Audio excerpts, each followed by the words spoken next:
Biden ने सोमवार को यूक्रेन के राष्ट्रपति जेलेंस्की से बातचीत की। अमेरिकी राष्ट्रपति ने जेलेंस्की को भरोसा दिलाया, अगर रूस ने उनके देश पर हमला किया तो अमेरिका चुप नहीं बैठेगा। बाइडेन ने कहा, हम रूस के खिलाफ निर्णायक कार्रवाई करेंगे। जेलेंस्की से बातचीत के कुछ दिन पहले बाइडेन ने रूसी राष्ट्रपति पुतिन से भी फोन पर बातचीत की। 50 मिनट की इस बातचीत में बाइडेन ने साफ कर दिया था कि रूस अगर यूक्रेन पर हमला करता है तो उसके खिलाफ सख्त आर्थिक प्रतिबंध लगाए जाएंगे। दूसरी तरफ रूस ने साफ किया कि वो अमेरिकी दबाव के आगे झुकने को तैयार नहीं। यूक्रेन के मुद्दे पर अमेरिका और रूस अधिकारी इस महीने के आखिर में जिनेवा में मीटिंग करने वाले हैं। चीन के फाइटर जेट्स ने सोमवार को एक बार फिर ताइवान में घुसपैठ की। मीडिया रिपोर्ट के मुताबिक चीन ने पहले एक फाइटर जेट ताइवान के एयर डिफेंस जोन में भेजा था। इसके कुछ देर बाद फिर घुसपैठ हुई। हालांकि ताइवान के एयरफोर्स भी इस दौरान अलर्ट पर थी।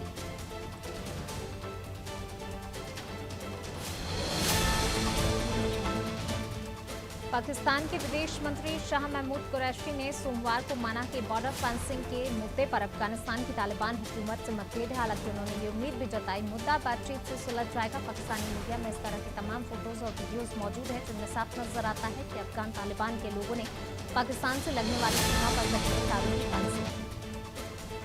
सोमवार को इजराइल की 2 मीडिया वेबसाइट्स ईरान के हैकरों के निशाने पर हुई। यरूशलम में पोस्ट और हिब्रू वेब मारिफ को हैक कर लिया गया। हैकरों ने आरोप लगाया, ईरान के पूर्व आदमी जनरल कासिम सुलेमानी की हत्या के पीछे इजराइल का हाथ था। हालांकि ईरान सरकार का दावा है सुलेमानी की हत्या अमेरिका ने ड्रोन से मिसाइल दागी। इराक में बगदाद एयरपोर्ट के करीब स्थित अमेरिकी एयरबेस पर ड्रोन से किया गया हमला नाकाम कर दिया गया। अमेरिकी सैनिकों ने 2 हथियारबंद ड्रोन को मार गिराया। हमले में किसी तरह का नुकसान नहीं हुआ। माना जा रहा है ये हमला ईरान समर्थक किसी गुट ने किया था।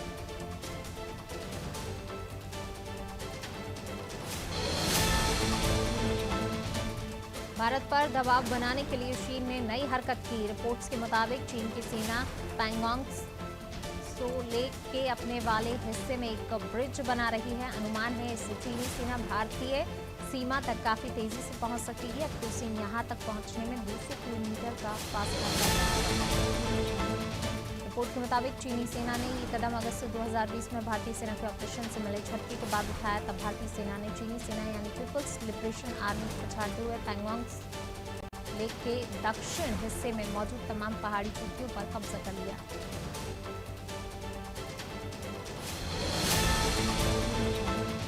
रिपोर्ट के मुताबिक लेक का ये हिस्सा काफी सकरा है। चीनी सेना के इंजीनियर्स ने ब्रिज के पार्ट्स तैयार किए। तय जगह पर लाकर इन्हें जोड़ा जाएगा। पैंगोंग त्सो लेक 135 किलोमीटर में फैली हुई है। इसका कुछ हिस्सा लद्दाख तो कुछ तिब्बत में आता है। इस इलाके में भारत और चीन के बीच मई 2020 से तनाव है। चीन की तरफ से सोशल मीडिया पर गलवान घाटी के जिस क्षेत्र में चीनी झंडा फहराते हुए वीडियो पोस्ट किया गया, उस इलाके को लेकर कोई विवाद नहीं। वह इलाका तो शुरुआत से चीनी नियंत्रण में रहा। दूसरे शब्दों में कहें तो चीन ने अपने इलाके में ही झंडा फहराया है। उसने गलवान नदी वाले उस इलाके में झंडा नहीं फहराया जहां भारत चीन सीमा पर विवाद चल रहा है।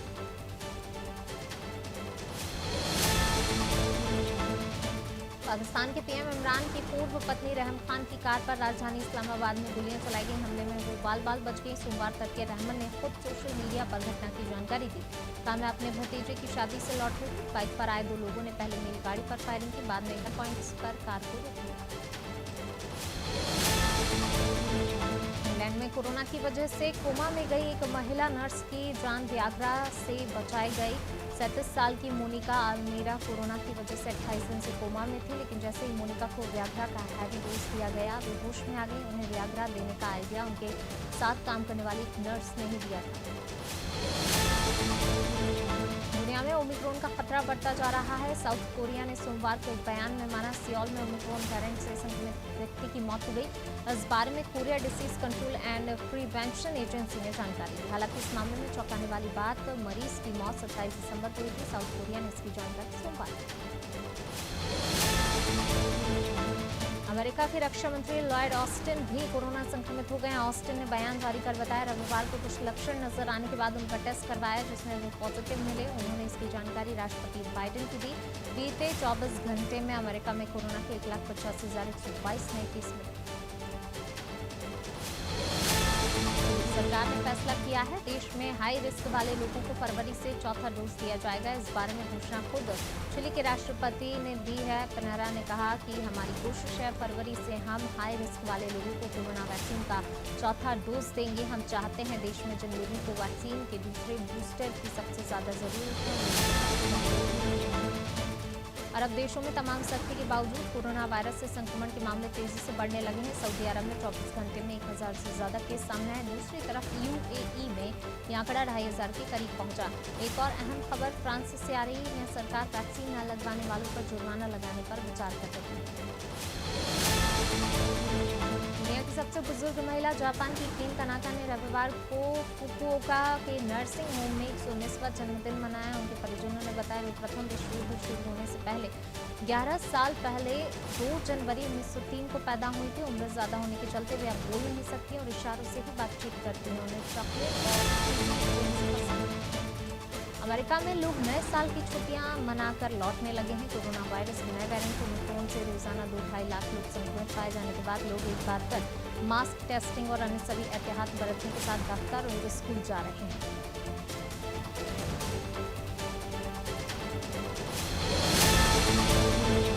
अमेरिका में पिछले 2 सप्ताह में कोरोना के मामलों में रोजाना दोगुने से अधिक का इजाफा हुआ है। इधर एप्पल और गूगल जैसी दिग्गज टेक कंपनियों ने कर्मचारियों को वर्क फ्रॉम होम को बढ़ाते हुए अलर्ट जारी किया।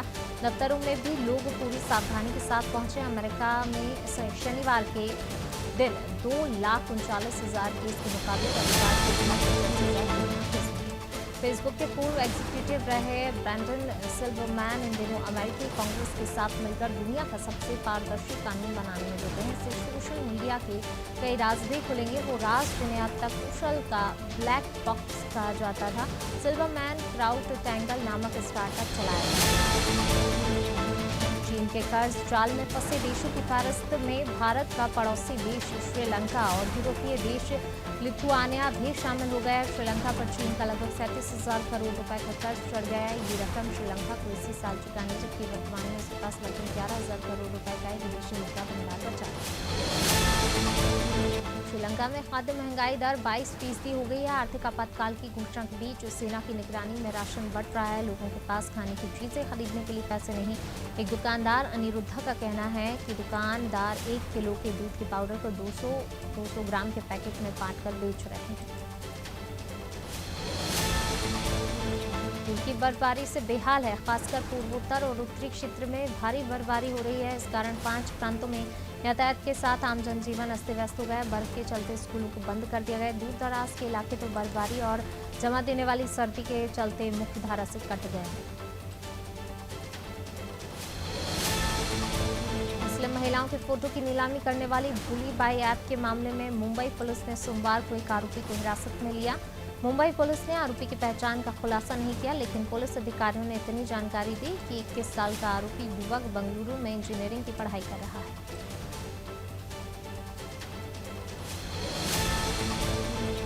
दिल्ली के मुख्यमंत्री अरविंद केजरीवाल को कोरोना हो गया। केजरीवाल ने ट्वीट कर जानकारी दी। संक्रमण का पता चलने पर उन्होंने खुद को क्वारंटाइन किया। अरविंद केजरीवाल पंजाब और उत्तराखंड में आम आदमी पार्टी के लिए चुनाव प्रचार कर रहे हैं। सोमवार को केजरीवाल ने देहरादून में रैली की थी। इस दौरान उन्होंने मास्क नहीं पहना था। देश में महामारी की रफ्तार 4 गुना तेजी से बढ़ रही है। सोमवार को एक बार फिर देश में 35,438 पॉजिटिव मिले।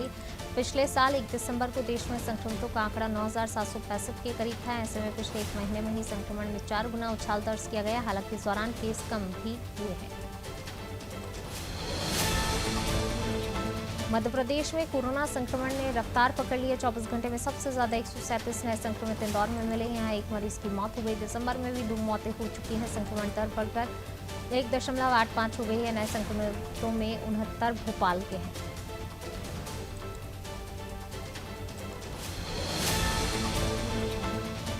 सुल्तानपुर में पीएम मोदी को काला झंडा दिखाकर चर्चा में आई कांग्रेस नेता रीता यादव को सोमवार देर शाम बदमाशों ने गोली मार दी। गोली उसके पैर में जा लगी। घायल अवस्था में उसे सीएचसी लम्भुआ में भर्ती कराया गया। हालत गंभीर होने पर डॉक्टरों ने उसे जिला अस्पताल रेफर किया। सीओ लम्भुआ सतीश चंद्र शुक्ला ने मौके पर पहुंचकर जांच पड़ताल की।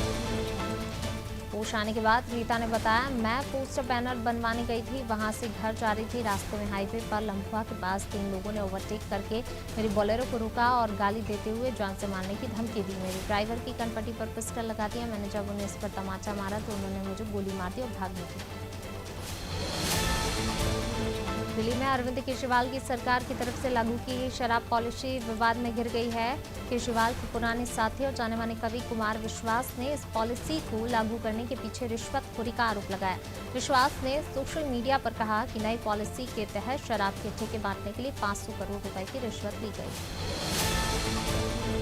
दिल्ली सरकार ने नई शराब पॉलिसी में सरकारी ठेकों के बजाय निजी वाइन शॉप्स को बढ़ावा दिया। इस पॉलिसी के तहत दिल्ली में 849 शराब की दुकानें खोली गई। नई पॉलिसी में हर वार्ड में 3 शराब की दुकान खोलने का लाइसेंस दिया गया। साथ ही शराब पीने की उम्र भी 21 साल से घटाकर 18 साल कर दी गई है।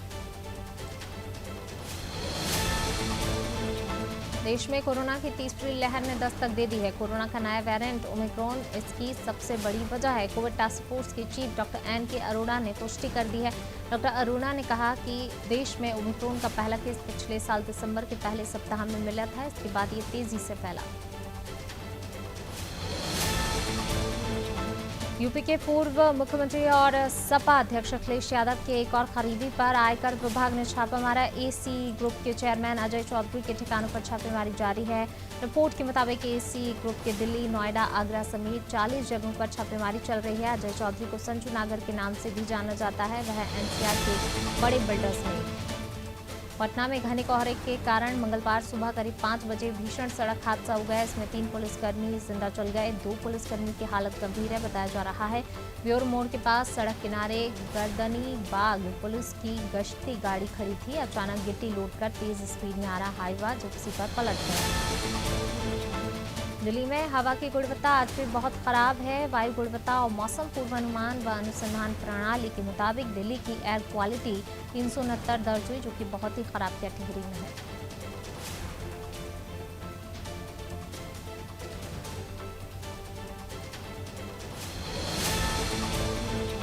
कोरोना की तीसरी लहर के बीच देश में बेरोजगारी फिर बढ़ने लगी है। Private think tank centre for monitoring Indian economy की रिपोर्ट के अनुसार दिसंबर में बेरोजगारी दर 7.9% रही, जो नवंबर में 7.0 के मुकाबले ज्यादा है। CMIE के अनुसार अगस्त 2021 के बाद ये बेरोजगारी दर सबसे ज्यादा है। CMIE के ताज़ा डेटा के मुताबिक दिसंबर में शहरी क्षेत्रों में बेरोजगारी दर 9.3% पर पहुंच गई। नवंबर में ये 8.2 थी। ग्रामीण बेरोजगारी दर भी दिसंबर में बढ़कर 7.3% पर पहुंच गई। कई अर्थशास्त्रियों को चिंता है ओमिक्रॉन पिछली तिमाही में देखे गए आर्थिक सुधार को नुकसान पहुंचा सकता है। मेघालय के गवर्नर सत्यपाल मलिक ने एक बार फिर केंद्र सरकार पर हमला बोला। हरियाणा के दादरी स्थित स्वामी दयाल धाम में माथा टेकने पहुंचे मलिक ने कहा, कृषि कानूनों के खिलाफ किसान आंदोलन जारी रहने के दौरान वे पीएम मोदी से मिले थे। जब मुलाकात हुई तो वे बहुत घमंड में थे। मलिक ने यह भी कहा, जब वे गृह मंत्री अमित शाह से मिले तो उनका कहना था किसान आंदोलन को लेकर पीएम को गलत फीडबैक दिया। पंजाब के डिप्टी सीएम सुखजिंदर रंधावा ने दावा किया, ड्रग्स केस में नामजद अकाली नेता विक्रम मजीठिया पंजाब में नहीं है। उन्होंने कहा, अगर वह पंजाब में कहीं भी नजर आ जाएं तो 1 मिनट में जेल के अंदर होंगे।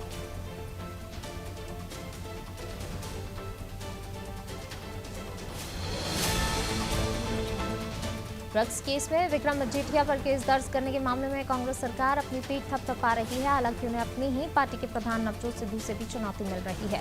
सिद्धू लगातार निशाना साध रहे हैं, सिर्फ पर्चा दर्ज करने से कुछ नहीं होगा, सरकार को मजीठिया को गिरफ्तार करना होगा।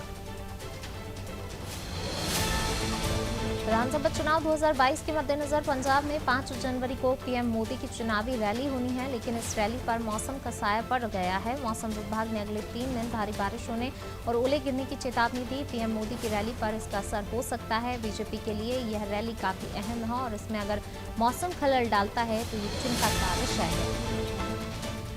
पंजाब एग्रीकल्चर यूनिवर्सिटी में मौसम विभाग के अध्यक्ष प्रभजोत कौर सिद्धू बताती हैं कि केंद्रीय मौसम विभाग और उनके स्टडी के अनुसार 5 जनवरी को और इसके बाद बारिश होना लाजमी है। पंजाब का उत्तरी एरिया जैसे फिरोजपुर, बठिंडा, लुधियाना, मोगा आदि इससे पूरी तरह से प्रभावित रहेगा। इसके साथ ही कुछ जगहों पर ओले गिरने की भी संभावना है। पंजाब में 36,000 कर्मचारियों को पक्का करने के मुद्दे पर राज्य की चन्नी सरकार बैकफुट पर आ गई। राज्यपाल बीएल पुरोहित के पोल खोलने के बाद सीएम चरणजीत चन्नी सोमवार को उनसे मिलने नहीं गए, जबकि पहले सरकार ने अफसरों और मंत्रियों को साथ लेकर जाने की तैयारी कर ली थी। गवर्नर ने कहा था कि उन्होंने फाइल रोकी नहीं, बल्कि कुछ खामियों के बारे में जानकारी के लिए फाइल सीएम को लौटा दी थी। हरियाणा प्रदेश के भाजपा अध्यक्ष ओम प्रकाश धनखड़, पानीपत जिलाध्यक्ष डॉक्टर अर्चना गुप्ता, पूर्व कैबिनेट मंत्री कृष्ण लाल पंवार समेत अनेकों भाजपाइयों के खिलाफ आम आदमी पार्टी के प्रदेश प्रवक्ता ने पानीपत के चांदनी बाग थाना पुलिस को शिकायत दी।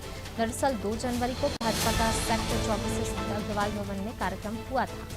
भिवानी के डाडम में नियमों को ताक पर रखकर किए जा रहे खनन से पहाड़ दरकने के मामले में पुलिस ने पहले एफआईआर दर्ज किया। अभी तक बरामद हुए 5 शव में से एक मृतक तूफान सिंह के भाई के बयान के आधार पर पुलिस ने केस दर्ज किया। मिथुन के अनुसार उसके भाई तूफान सिंह ने उसे 1 जनवरी को सुबह 6 बजे फोन पर बताया था कि उसे जबरदस्ती पहाड़ में काम करने के लिए भेजा जा रहा है। एमपी में टीनेजर्स के वैक्सीनेशन अभियान का दूसरा दिन है। चिकित्सा शिक्षा मंत्री विश्वास सारंग ने राजधानी के सरोजिनी नायडू स्कूल में पहुंचकर अभियान का जायजा लिया। मंत्री सारंग ने जिन बच्चों को वैक्सीन लग चुकी है उनके स्वास्थ्य की जानकारी ली। बच्चों के वैक्सीनेशन में एमपी के नंबर 1 आने पर उन्होंने खुशी जाहिर की, लेकिन भोपाल में वैक्सीनेशन के कम आंकड़ों पर बोलने से बचे। महिदपुर के बीनपुरा में डंपर से बैटरी और टूल किट चोरी करने के मामले में पुलिस ने आरोपी को गिरफ्तार किया। आरोपी के पास से पुलिस ने टूल किट और अन्य सामान जब्त किया। दरअसल 2 दिन पहले सड़क किनारे खड़े राहुल मालवी के डंपर से 3 बदमाश टूल किट और बैटरी चुराकर फरार हो गए। फिलहाल पुलिस अन्य 2 फरार आरोपी की तलाश कर रही है।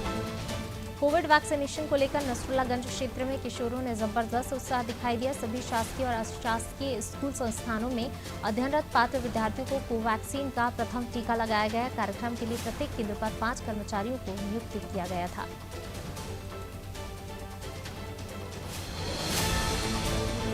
मोगांव प्रोजेक्ट के नैनपुर परिक्षेत्र में एक काले हिरण का शव क्षत विक्षत मिला है। शव मिलने के बाद वन विभाग को इसकी सूचना दी गई। मौके पर पहुंचे वन विभाग के अधिकारियों ने पंचनामा बनाकर कार्रवाई की। इसके बाद पोस्टमार्टम कर अंतिम संस्कार किया गया। मंडल प्रबंधक ने बताया कि पोस्टमार्टम में साफ दिख रहा है कि इसका शिकार कुत्ते के द्वारा किया गया है। जांजगीर चांपा जिले में कोरोना से बचाव के लिए 15 से 18 साल के बच्चों का वैक्सीनेशन 3 जनवरी से शुरू हो गया। जिले के लगभग 1,04,000 किशोर किशोरियों ने टीका लगवाया। टीका लगवाने के लिए बहुत से लोगों ने 1 जनवरी से कोविन ऐप पर अपना पंजीयन करवाना शुरू कर दिया था। वहीं कुछ ने सीधे वैक्सीनेशन सेंटर पहुंचकर पंजीयन करा के कोवैक्सीन का टीका